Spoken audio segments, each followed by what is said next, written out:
درہ بولان یوں تو 70 سے 80 کلومیٹر طویل درہ ہے، لیکن اس درے میں صرف 20 کلومیٹر کا ایسا حصہ ہے جس پر اس شاہراہ کو سیلاب بہت زیادہ متاثر کرتی ہے، اور اس کے بعد بھی اس مقام پر کئی پل طوفانی سیلاب اپنے ساتھ بہا کر لے جا چکی ہے۔ آخر NHA کے پاس اس پل کا مستقل کوئی حل ہے یا نہیں؟ یہ تو ایک ایسا سوال ہے جس کا جواب اس شاہراہ پر سفر کرنے والے مسافروں کو پچھلے 1 سال سے نہیں مل سکا۔ قومی شاہراہ N65 جو کوئٹہ کو سکھر سے ملاتی ہے، یہ شاہراہ آج کل سوشل میڈیا پر بہت مشہور ہو چکی ہے۔ اس کی وجہ شہرت درہ بولان میں پنجرا پل ہے۔ قدیم زمانے میں درہ بولان جنوبی ایشیا کی واحد گزرگاہ ہوا کرتی تھی۔ درہ بولان کی اہمیت کا اندازہ یہاں سے لگایا جا سکتا ہے کہ افغانستان اور ایران کو ملانے والی ریلوے پٹڑی بھی اسی درہ بولان سے گزرتی ہے۔ قومی شاہراہ N65 کوئٹہ کو نہ صرف سندھ سے ملاتی ہے بلکہ بلوچستان کے علاقے سبی، ڈھاڈر، کچھی، جھلمکسی، ڈیرہ مراد جمالی، ڈیرہ لیار اور ڈیرہ بگٹی کے لوگ کوئٹہ پہنچنے کے لیے بھی اسی شاہراہ کو استعمال کرتے ہیں۔ یہ شاہراہ یوں تو بالکل ٹھیک ہے، لیکن درہ بولان کے 20 کلومیٹر کے حصے میں 2022 کے طوفانی بارشوں کے بعد بہت زیادہ متاثر ہوا ہے۔ پنجرا پل جو درہ بولان کے ایک تنگ گھاٹی پر بنائی گئی ہے، جو روڈ کو ایک پہاڑی حصے سے دوسرے پہاڑی حصے سے ملاتی ہے، 2022 کے سیلاب نے اس پل کو ایسے بہا کر اپنے ساتھ لے گئی جیسے یہاں پر کبھی کوئی پل تھا ہی نہیں۔ یہ اس پل کے ساتھ پہلی بار ایسا نہیں ہوا۔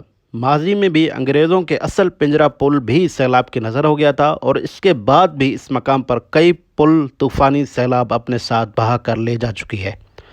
آخر NHA کے پاس اس پل کا مستقل کوئی حل ہے یا نہیں؟ یہ تو ایک ایسا سوال ہے جس کا جواب اس شاہراہ پر سفر کرنے والے مسافروں کو پچھلے 1 سال سے نہیں مل سکا، لیکن جدید ٹیکنالوجی اور GPS کے ذریعے آج میں آپ کو اس کا اصل حل بتاتا ہوں۔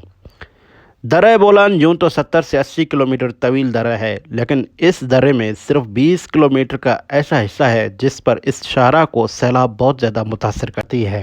اگر اس 20 کلومیٹر کو بائی پاس کیا جائے یا ری ڈیزائن کیا جائے تو اس شاہراہ کا مستقل تسلسل اس شاہراہ پر قائم کیا جا سکتا ہے۔ یہ شاہراہ درازبند کے مقام کے بعد وی شیپ بنا کر بولان کے تنگ گھاٹیوں میں داخل ہو کر پنجرا پل کے مقام پر مزید تنگ ہو جاتا ہے، اور 20 کلومیٹر یہ سڑک اسی طرح دریائے بولان کے ساتھ ساتھ چلتا رہتا ہے۔ جب بارشیں بہت زیادہ ہوتی ہیں تو یہاں پہ پانی کا بہاؤ بہت زیادہ ہوتا ہے، جو روڈ کے حصوں کے ساتھ اس پل کو بھی اپنے ساتھ بہا کر لے جاتی ہے۔ اگر اس 20 کلومیٹر کو ری ڈیزائن کر کے وی شیپ کو ختم کر کے اس روڈ کو اسٹریٹ کیا جائے تو یہ شاہراہ بارشوں سے کم متاثر ہوگا، بلکہ سفر کو بھی 10 سے 12 کلومیٹر کم کیا جا سکتا ہے۔ اس ری ڈیزائننگ میں 2 کم بلندی والے پہاڑ آتے ہیں۔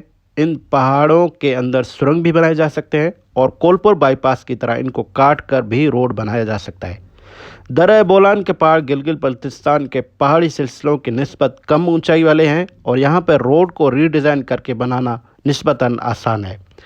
اس شاہراہ کو نیٹو کی ترسیل کے لیے سن 2000 کے بعد مچھ کے مقام پر بھی ری ڈیزائن کیا گیا تھا، اور اسی طرح وی شیپ جو چڑھائیاں تھیں ان کو کاٹ کر روڈ کو سیدھا کیا گیا تھا۔ NHA اس شاہراہ کو ری ڈیزائن کر کے یہاں پہ سفر کرنے والے ہزاروں مسافروں کو پنجرا پل تباہ ہونے کے بعد جو وہ کوفت اور پریشانی اس سڑک پہ سفر کرنے کے بعد کر رہے ہیں اس کو ختم بھی کر سکتی ہے، ان کے سفر کو آسان بھی بنا سکتی ہے، اور جدید ٹیکنالوجی کو استعمال کر کے اس روڈ کو ری ڈیزائن کر کے سفر کو کم بھی کر سکتی ہے۔